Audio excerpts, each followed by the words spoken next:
Dear student, Assalamu alaikum. Hope you are well. I am also fine. Dear student, last class I discussed total syllabus on taxation in Bangladesh, that means taxation in BD. Today I will discuss a common mathematical terms in taxation in BD, and the mathematical item's name is calculation of VAT. Every year from VAT chapter a question must be done, and this marks is 10 marks. So when you will calculation a VAT of a company or a person, then it is two steps. First step is calculation of sales, and second step is calculation of VAT. Now, dear student, look at the blackboard. Already I have written how to you will prepare or how to you will calculation of sales, and this is total formula of calculation of sales. Now I will mention about it. At first, when you will calculate of sales, then you will draw a table. The table will total 2 columns, and it is 2 target columns, and 1 column is particular. That means particular taka, inner side and outside. First, we will start the math, or when we will calculate of sales, we will start at first opening inventory of material or beginning inventory of material plus purchase of material, raw material.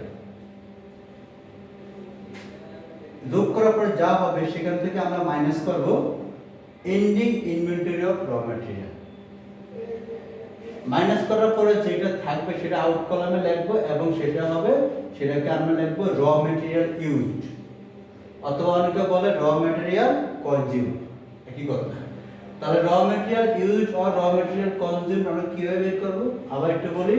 প্রথমে opening inventory of র material plus purchase of র material, যা হবে সেখান থেকে আমরা minus করব ending inventory of র material, then we will get raw material used. Its other name is raw material consumed. Raw material used or consumed এর সাথে আমরা অ্যাড করব direct wages অথবা direct labor if in the question. যোগ করার পরে যেটা হবে প্রাইম কস্ট, অর্থাৎ র ম্যাটেরিয়াল ইউজড এর সাথে আমরা যে কোনো ডিরেক্ট খরচটা যদি যোগ করি তাহলে পাবো আমরা prime cost plus factory overhead.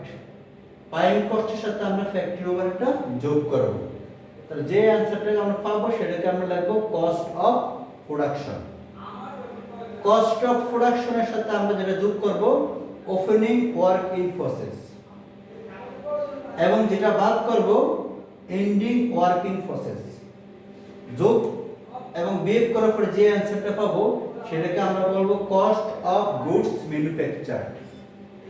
এই কস্ট অফ গুডস ম্যানুফ্যাকচারের সাথে আমরা ওপেনিং ফিনিশ গুড যোগ করব এবং ক্লোজিং ফিনিশ গুড আমরা বিয়োগ করব। তারপরে যে আমাদের যে হিসাবটা আসবে সেটাকে আমরা লিখব কস্ট অফ গুডস সোল্ড, বাংলায় বলে বিক্রিত পণ্যের ব্যয়। এই কস্ট অফ গুডস সোল্ডের সাথে আমরা দুইটা খরচ যোগ করব। এই দুইটা খরচকে একত্রে বলে commercial expense. Commercial expense are two types. One is selling expense and other is admin expense.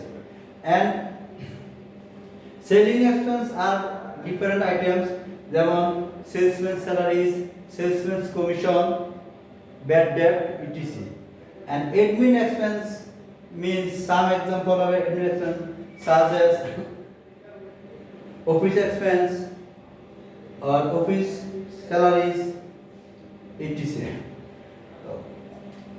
Total selling and admin expense এই দুটোকে ইনার কলামে লিখে আমরা যোগ করে আউট কলামে লিখব। লেখার পরে কস্ট অফ গুডস সোল্ড এর যে আমরা টাকাটা পাবো তার সাথে আমরা টোটাল সেলিং আর অ্যাডমিনের যে টাকাটা সেটা আমরা যোগ করব। যোগ করার পরে যেটা পাবো সেটাকে আমরা বলবো টোটাল কস্ট। এই টোটাল কস্ট আমরা যা পাবো তার সাথে আমরা প্রফিটটা যোগ করব। কস্টের সাথে প্রফিট যোগ করলে যেটা পাওয়া যায় সেটাকে আমরা বলি সেলস। এবং আমরা যে টেবিলটা তৈরি করছি সেটার মুখ্য উদ্দেশ্য ছিল একটাই, ক্যালকুলেশন অফ সেলস, সেলসের পরিমাণ আমার বের করা। তবে আমরা সেলসটা পাবো। এখানে একটা কথা আছে, আমি টোটাল কস্ট যখন পাবো তারপর আমি কিন্তু এর সাথে প্রফিটটা যোগ করব। প্রফিটটা পার্সেন্ট দেওয়া থাকবে। এই প্রফিটের ক্ষেত্রে এই অঙ্কে সেলস বের করতে গেলে প্রফিটের ক্ষেত্রে শুধু একটা সমস্যা তোমরা পড়া কিরো, যদি বলে প্রফিট 20% অন কস্ট তাহলে নো প্রবলেম, আমরা যা কস্ট পাবো ওই কস্টের উপর 20% বের করব। কিন্তু যদি বলে যে প্রফিট 20% অন সেলস, আমি আবার বলি যদি বলে অন কস্ট তাহলে কোনো সমস্যা নাই, কস্ট পাইছি তার উপর বের করব কত পার্সেন্ট বলে। কিন্তু যদি বলে প্রফিট 20% অন সেলস তাহলে কিন্তু এখানে প্রবলেম আছে। আমরা অন সেলস, আমরা তো এখনো সেলস পাই না, তাহলে আমরা কি করে আমরা এটাকে আমরা বের করব। যদি প্রফিট 20% অন সেলস বলে তাহলে আমাকে একটা সেলসের উপর বের করা সম্ভব না, আমাকে কিন্তু কি কস্টের উপরে আমাকে বের করতে হবে।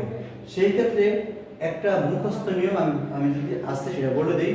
যদি বলে প্রফিট 20% অন সেলস তাহলে এটাকে তোমরা বুঝবা যে 25% অন কস্ট। আর যদি বলে 25% অন সেলস তাহলে বুঝবা 33.33% অন কস্ট। অথবা যদি বলে প্রফিট 15% অন সেলস তাহলে সেটা হবে 17.65 অন কস্ট। অর্থাৎ আমি যদি এখানে বোর্ডে যদি এখানে লিখে দেই, অর্থাৎ যদি বলে 15% অন সেলস তাহলে হবে 17.65%। আমি এখানে উল্লেখ করি এটা সেলস আর এটা হচ্ছে কস্ট। অর্থাৎ যদি বলে 15% অন সেলস তাহলে আমাকে বুঝতে হবে কি 17.65 অন কস্ট। আবার যদি বলে 25% অন সেলস তাহলে আমার হবে 25% অন কস্ট। আমরা যদি বলে 25% অন সেলস তাহলে 33.33% অন কস্ট। অর্থাৎ আমি প্রফিটের পার্সেন্টটা আমাকে পার্সেন্ট দেওয়া থাকবে কত পার্সেন্ট, কিন্তু পার্সেন্টের প্রবলেম না, প্রবলেমটা হবে যে আমার এই পার্সেন্টটা কিসের উপর বলছে। যদি কস্টের উপর বলে কোনো সমস্যা নাই, যত পার্সেন্ট বলে অত পার্সেন্ট থাকবে। কিন্তু যদি সেলের উপর বলে যে প্রফিট 50% অন সেল তখন কিন্তু আমার সেটা কিন্তু চেঞ্জ হয়ে যাবে। 15% সেলস যদি বলে তাহলে আমাকে কস্টের উপর 17.65, যদি বলে 20% অন সেলস 25% হবে অন কস্ট, আর যদি 15% অন সেলস তাহলে 33.33% অন কস্ট। যদি আমাকে সেলস বলে প্রফিটের পার্সেন্টেজ সেলসের উপর দেওয়া থাকে আর প্রফিটের পার্সেন্টটা সরাসরি কস্টের উপর দেওয়া থাকে তাহলে আমার এই কোনো প্রবলেম না, তো যা দেওয়া থাকবে তাই। দেন বলো যে প্রফিট 15% অন কস্ট তাহলে কি হবে 15% হবে, 20% অন কস্ট 20% হবে। অর্থাৎ কস্টের উপর যদি বলে পার্সেন্ট যদি কস্টের উপর দেওয়া থাকে তাহলে পার্সেন্ট যা আছে তাই থাকবে, কিন্তু পার্সেন্ট যদি সেলের উপর দেওয়া থাকে সেই ক্ষেত্রে আমাকে পার্সেন্টটা আমাকে কস্টের উপর কত বের করতে হবে। সেক্ষেত্রে আমরা সাধারণত আমরা দেখছি বিভিন্ন প্রিভিয়াস কোশ্চেন থেকে দেখছি যে এখানে তিনটা পার্সেন্ট থাকে 15, 20, 25। সেক্ষেত্রে আমরা যদি একটু মনে রাখি যদি এগুলো যদি সেলসের উপর থাকে, যদি সেলস 15 বলে তাহলে কস্ট হবে 17.65, যদি 20% বলে কস্ট হবে 25%, যদি 25% সেলস বলে তাহলে 33.33% হবে অন কস্ট। কিন্তু যদি পার্সেন্ট দেওয়া সরাসরি কস্ট দেওয়া থাকে তাহলে এটা থেকে এটাকে আমরা রূপান্তর করার দরকার নাই, কস্ট যে পার্সেন্ট দেওয়া থাকবে আমরা সেই পার্সেন্টটা কি করব এখানে আমরা ফরওয়ার্ড হিসেবে ইউজ করব। আর যদি সেলসের পার্সেন্ট দেওয়া থাকে সেক্ষেত্রে আমাকে এটা কস্টের পার্সেন্ট কত হবে সেখানে রূপান্তর করতে হবে।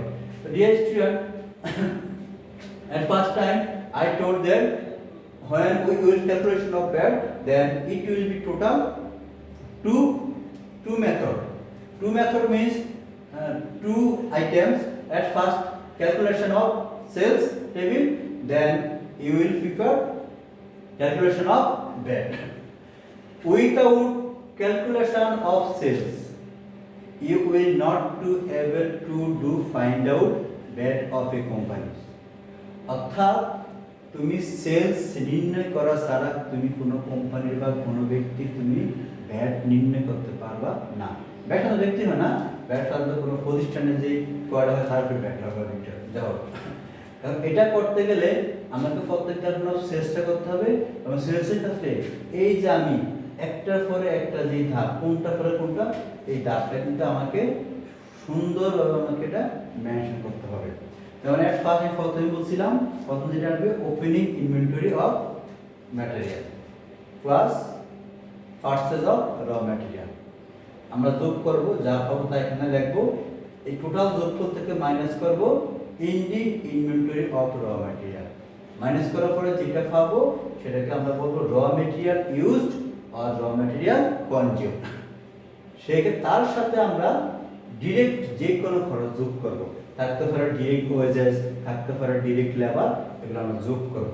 যোগ করার পরে যেটা পাবো সেটাকে আমরা বলবো প্রাইম কস্ট, বাংলায় বলে মুখ্য ব্যয়।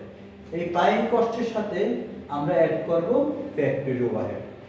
ফ্যাক্টরি ওভারহেড অ্যাড করার পরে আমরা যেটা পাবো সেটাকে বলবো আমরা কস্ট অফ প্রোডাকশন। এবার এই কস্ট অফ প্রোডাকশনের সাথে আমি ওপেনিং ওয়ার্কিং প্রসেস যোগ করব আর এন্ডিং ওয়ার্কিং প্রসেস আমি বাদ দিব।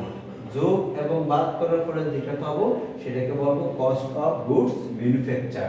এবার এই কস্ট অফ গুডস ম্যানুফ্যাকচারের সাথে আমি ওপেনিং ফিনিশ গুড যোগ করব, ক্লোজিং ফিনিশ গুড আমি বাদ দিব।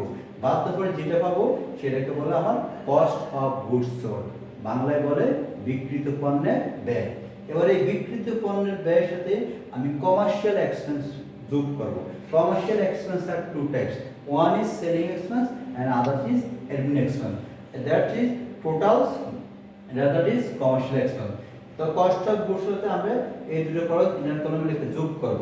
যোগ করার পরে যেটা পাবো সেটাকে আমরা বলবো টোটাল কস্ট।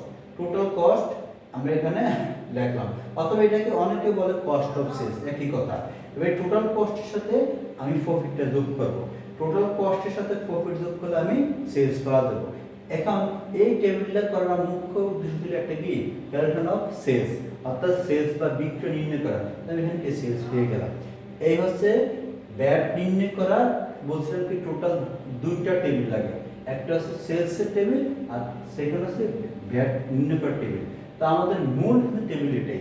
আমার এটা যদি সেলস যদি আমি সঠিকভাবে নির্ণয় করতে না পারি তাহলে আমি কোনোভাবে আমার যে ব্যাট নির্ণয় করবে, ব্যাট নির্ণয় করা এটা সঠিক হবে না, কারেক্ট হবে না।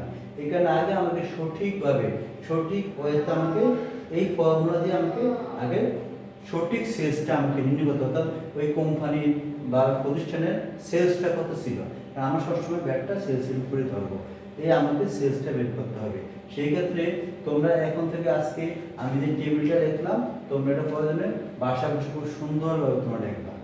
লেখার পরে কার সাথে কি যোগ হয়, কোনটা বিয়োগ হয়, বিয়োগের পরে কি অ্যান্সারটা আসে, এভাবে আমি একেবারে শুরু থেকে শেষ পর্যন্ত আমি লিখে দিছি। এবং আমি তোমাদের লাস্ট ক্লাসে, তার আগের ক্লাসেও দুটো বই হতে বলছিলাম, সেটা বলছিলাম যে ম্যাথের জন্য একটা বই, সেটা হচ্ছে জাভিদ ফাব্রিকেশনসের বাংলাদেশে করবৃদ্ধি ফখর ওয়ালিউল্লাহ। তোমরা যদি এই বইটা ক্রয় করো তাহলে সেখানে দেখবা এই যে ব্যাটের জন্য পুরো একটা আলাদা একটা অধ্যায় আছে এবং সেখানে ব্যাটের মিনিমাম 15 থেকে 20টা ম্যাথ আছে। এবং if you solve this math ইনশাআল্লাহ I am sure that if any question in the come in your exam from that I am make sure of that you will very easily solve this kind of math. Okay dear student, best of luck.